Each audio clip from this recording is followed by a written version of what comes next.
About a month and change into a new presidency, and many are excited that a supporter of passenger rail is now in the Oval Office. Welcome aboard, everyone. In this episode, we're going to look into Joe Biden's, affectionately known as Amtrak Joe. My name is Joe Amtrak Biden. And his plans not just for America's passenger rails, but the spectrum of transportation and infrastructure in this country, as well as his past record on passenger rail infrastructure, his pick for Secretary of Transportation, and what to hope for and realistically expect. Grab a seat and enjoy the ride.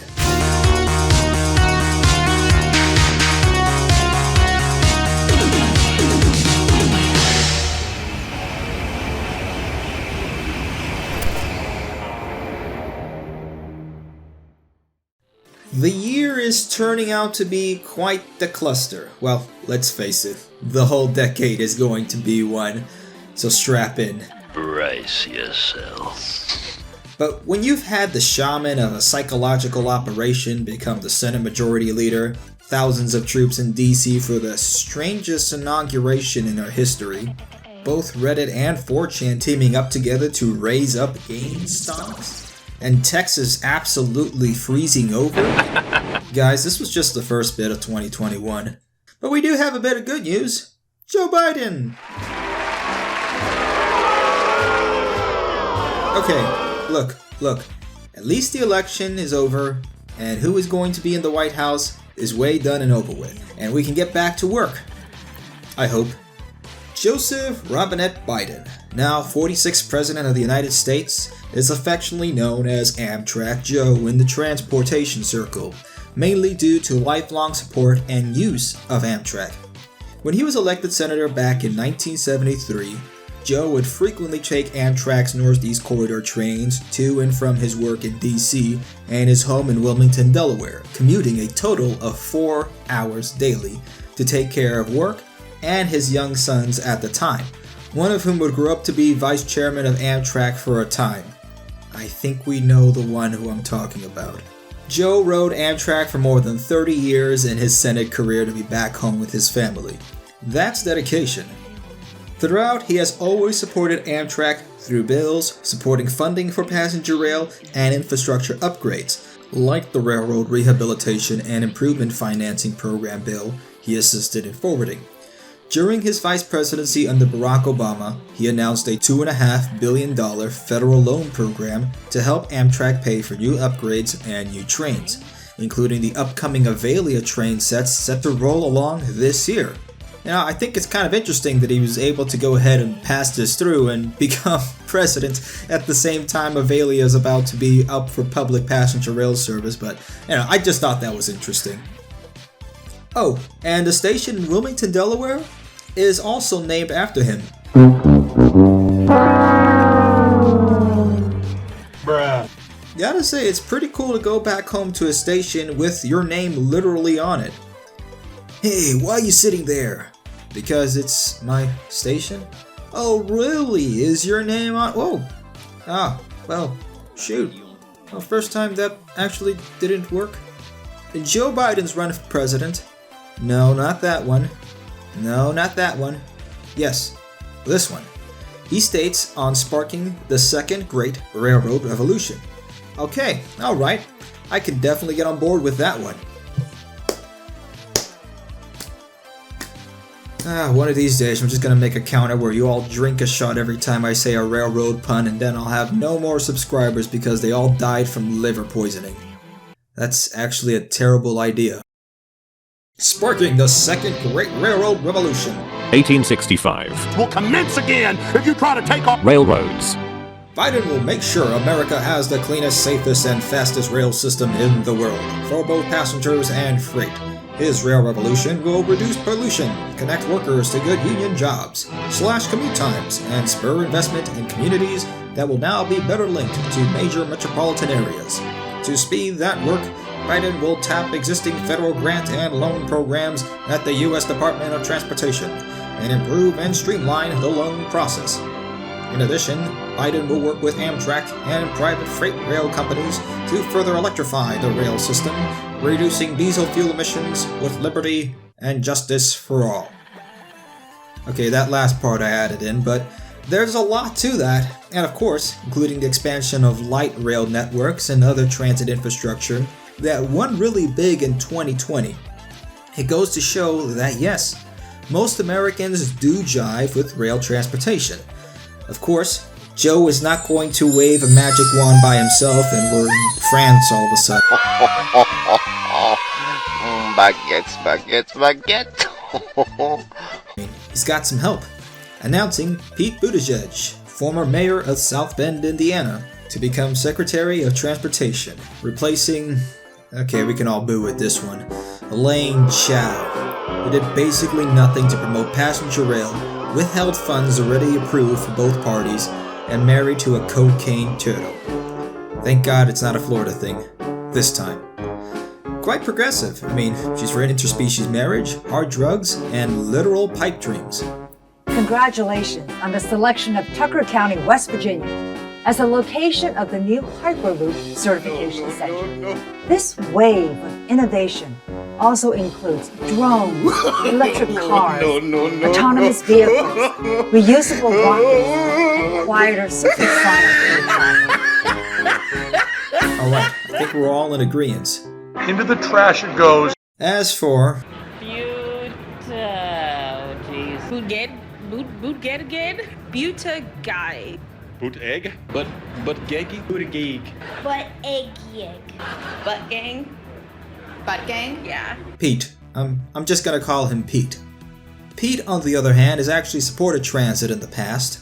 Most notably, he started his Smart Streets initiative in South Bend to make the downtown section of the city far more walkable and induce transit-oriented development. He also helped fund support for the South Shore Line that connects South Bend to Chicago to add nearly 17 miles of double trackage, replace old tracks with new ballasted tracks, and remove 21 grade crossings. Buttigieg, like Biden, has publicly supported the building of high-speed rail. President's a big believer in passenger rail too. Look, we've been asked to settle for less in this country. I want the U.S. to be leading the world when it comes to access to high-speed rail, and I think we have a real opportunity to do that, especially with the bipartisan appetite for real investments that we have before us this year. But the people have alternatives to driving, that we have good subway systems, that we have good trains in this country. I don't know why Americans should be expected to settle for fewer options. The industry is hoping for a lot to happen, especially in our current situation.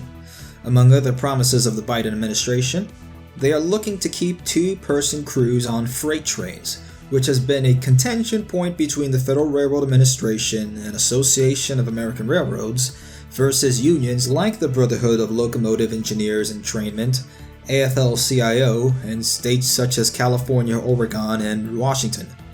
The removal of tariffs that the previous Trump administration had against Chinese trade also hoped to increase trade volume. The 46th president is also looking to ban more oil pipelines, which will be good for rail, and also ban oil pipelines, which will be bad for rail. I mentioned this numerous times, but long story short, it's kind of a safety issue.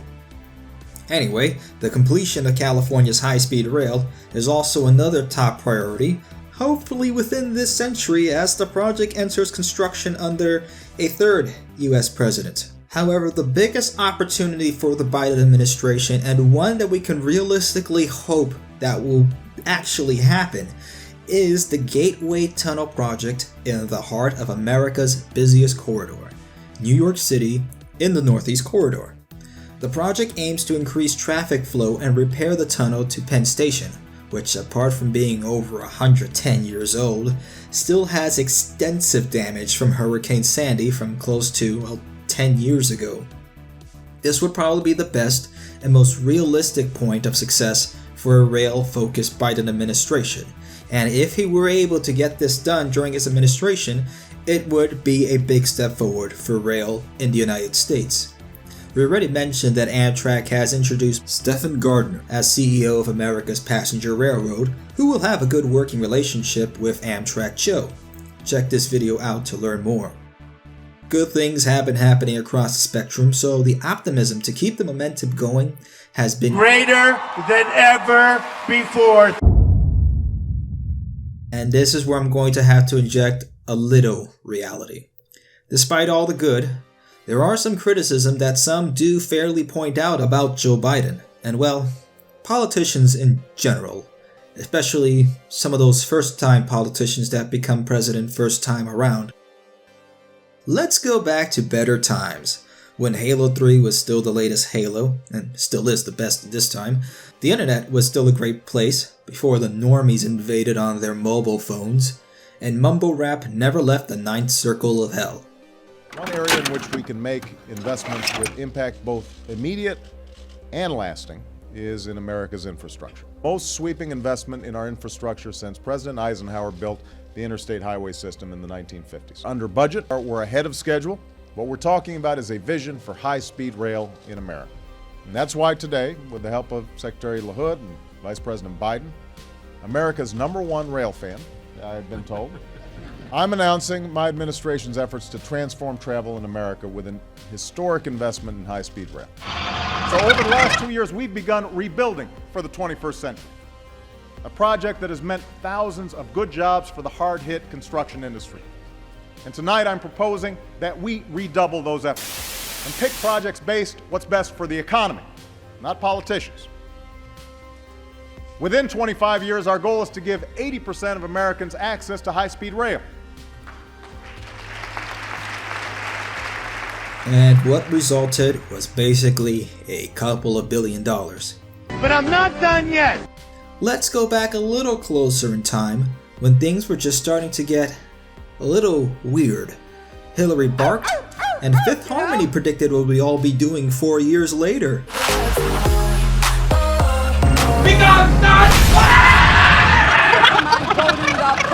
ding bong.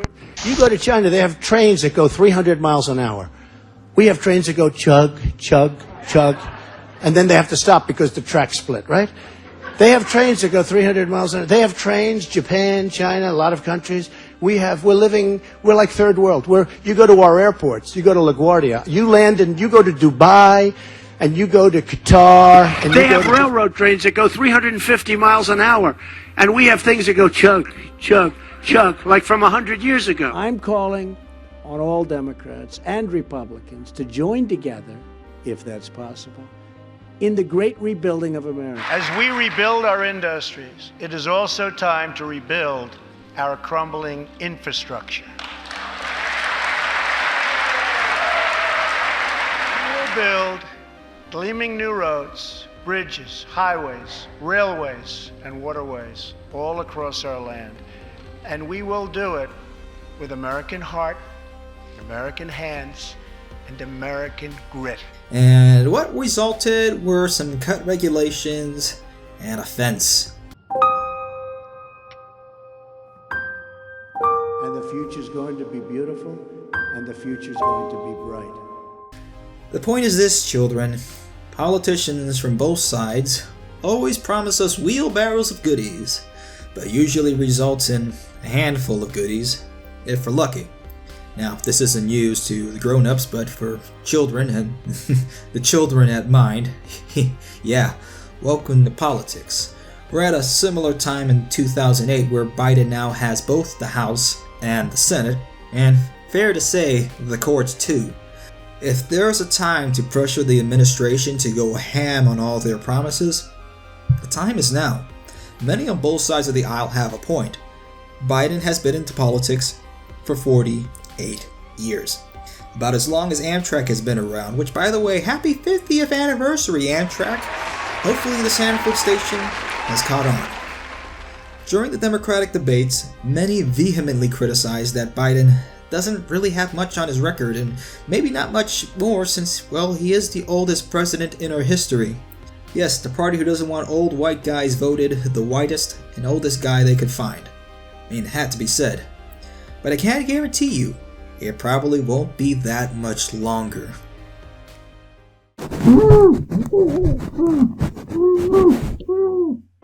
Millennials have had a collectively pretty shitty time in the last several years. It's no wonder that this trust in government has been plummeting to record lows among this generation, and unlike the boomer generation that trusted government a lot more and got calmer as they got older, millennials have been generally tending toward more distrustful and more extreme. There's a silver lining in all this. Hey, where we're in charge, the trains will be running on time. Let's not forget the sickly, anemic elephant in the room. No, we're not talking about the Republican Party. We're talking about the economy. COVID shut down economics and working from home. Reality have been really killing rail and killing it hard. Not just Amtrak, but other passenger rail services across the country have lost passengers upwards of 70% due to loss in physical jobs. By all accounts, I seriously believe that the continued shutdown could really destroy the prospects for rail in this country should these changes stay as the new normal. With 50% of businesses completely wiped off the map, the virus needs to end. States need to reopen for people to get back on the rails and back to work. The time to build back better was yesterday.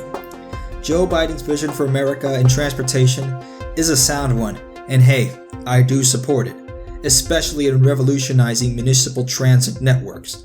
This is an absolute must in order for high-speed rail or any passenger rail to actually work between intercity distances. It is absolutely true that workers and families rely on cars and trucks way too much, which has been a massive financial burden and continues to clog not only roadways, but America's family savings. Providing Americans in large cities with quality public transportation by 2030 is a given for a first world nation, especially when you promise to bring in an unrelenting stream of immigration, non-stop. In places where capacity and traffic is already way past the breaking point, increasing pollution, increasing traffic accidents, and increasing car usage. Should our current infrastructure continue to be the failing one that all future Americans from around the world continue to use? Just look at the electricity failure debacle in Texas. Very much the fault of a broken system, infested in both the failure in our so-called government and our so-called free market. We can talk about that later, but there is a lot to unload about what happened in Texas. There's also the prospect of the Green New Deal getting a second look and having parts of the proposal being put in place. I went into detail of this in a live stream a while back, and it does require a second look now that it could be possible that a lot of this could be actual reality. However, there are unrealistic concerns with that too. Mainly the focus on just absolute national high-speed rail and banning airlines period, instead of a realistic and progressive balanced approach into regional rail and transcontinental airlines that aren't run by complete welfare queen dick airlines. Also the banning of nuclear energy, which is the most efficient form of energy. Hey, take France for example, which is why their electricity is so cheap, safe, and why all their trains run electricity powered by nuclear energy, as well as having the cleanest air in Europe. If oil drilling is going to cease in this country, there will be a need for alternative energy. Again, we will talk about this in a separate live stream or future episode. If there ever was a need to build new channels of transportation, yesterday was the time. Of course, we wish the best to the Biden administration and to the new Secretary of Transportation, with the hope that this new generation of Americans get the modern infrastructure they have long deserved. Let others know what you think in the comments below. Was I too hopeful? Was I too harsh? Was I too balanced? Well, I don't know if you can be too balanced, but hey, I'll only know if you let me know below. Join our Discord server on Transport Central. The link is in the description and pinned to comment below. If you ever want to go further, support ARC on Patreon, where $1 or more gets you access behind the scenes, as well as content and rail goodies. It's been a wild ride here on the American Rail Club and, well, everywhere else, but I promise to do my best to keep being this conductor on this crazy train. Thank you for riding. See you on board next time.